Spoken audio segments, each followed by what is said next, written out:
From the St. Louis Public Radio Newsroom, this is The Gateway. It's Tuesday, October 28th. I'm Abby Larico. Missouri Republicans are facing the reality that a new congressional map they passed last month isn't a done deal. I'll be surprised if come filing in February, if this thing is resolved in such a way that the new lines are governing. STLPR's Jason Rosenbaum looks at how a looming referendum could derail plans for more GOP-leaning congressional lines. That's coming up after this news on The Gateway. The Phelps County Jail is again taking in ICE detainees. St. Louis Public Radio's Jonathan Ahl reports it's a change in course for the jail in Rolla. The Phelps County Jail took in more than 20 new ICE detainees in the past week. The county had ended that practice in September, citing costs and logistical issues. The sheriff did not respond to requests for information about the change in policy. Lucy Barrett is the secretary with Abide in Love, a charitable organization supporting ICE detainees in Rolla. She says the group is ramping up efforts to help the recent arrivals. We also went ahead and trained some new pen pal volunteers over the weekend, and we check on their well-being and their needs, and then we give them jail phone money so that they can contact their families, lawyers. There are currently 30 people in the Phelps County Jail on ICE holds. In Rolla, I'm Jonathan Ahl, St. Louis Public Radio.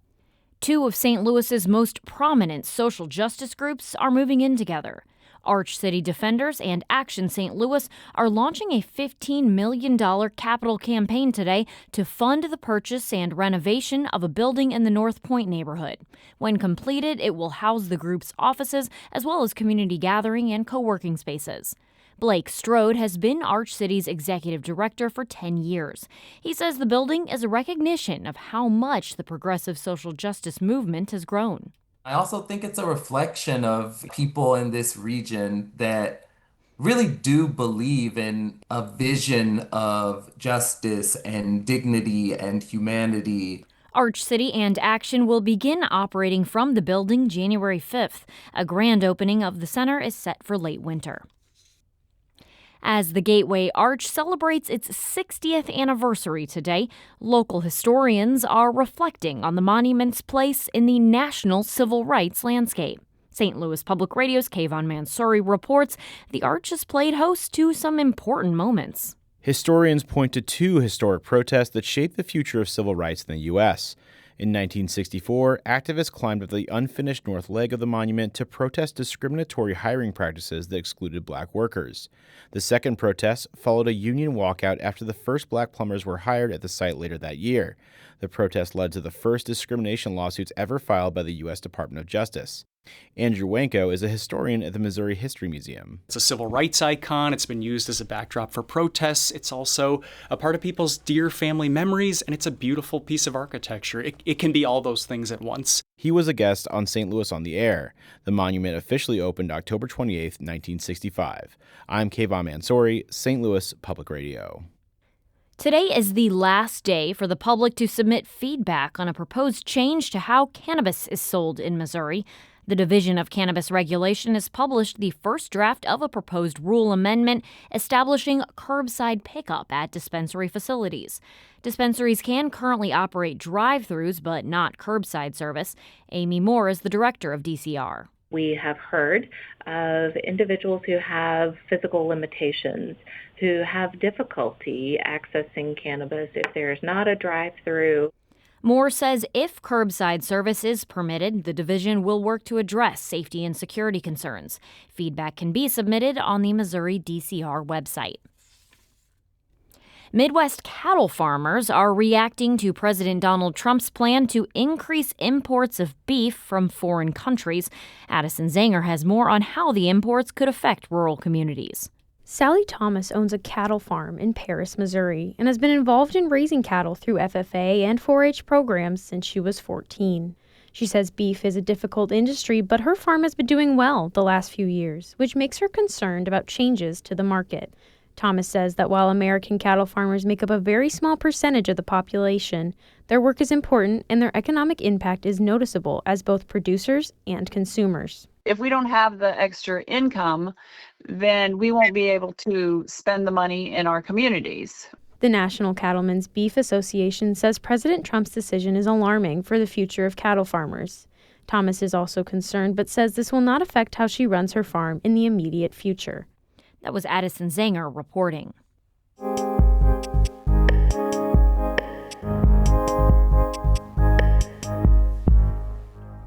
Missouri Republicans passed a new congressional map that seeks to maximize their party's representation in Congress.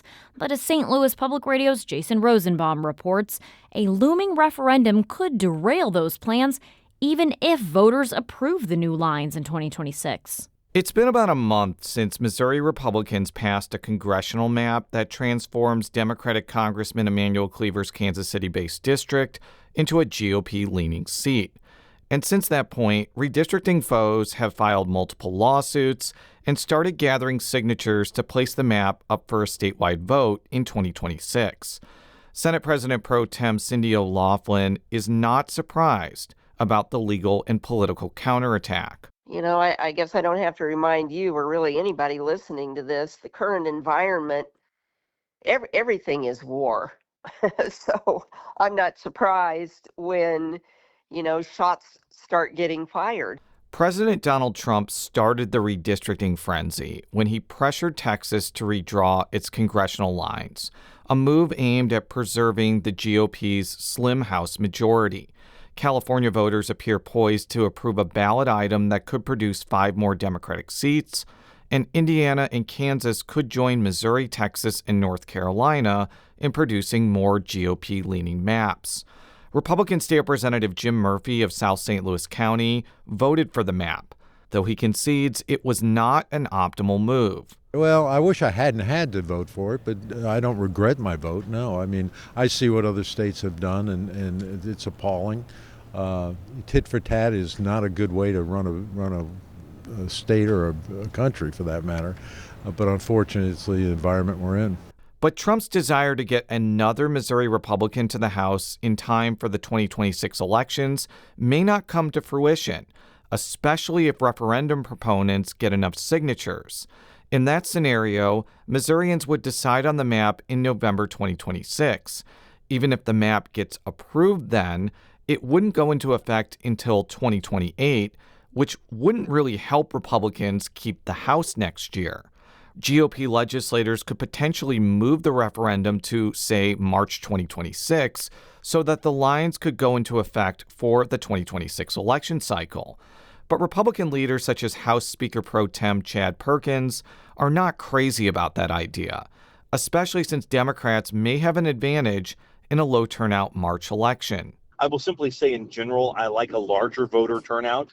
So I still believe that the fall is probably the best time for it when you get the most amount of Missourians voting.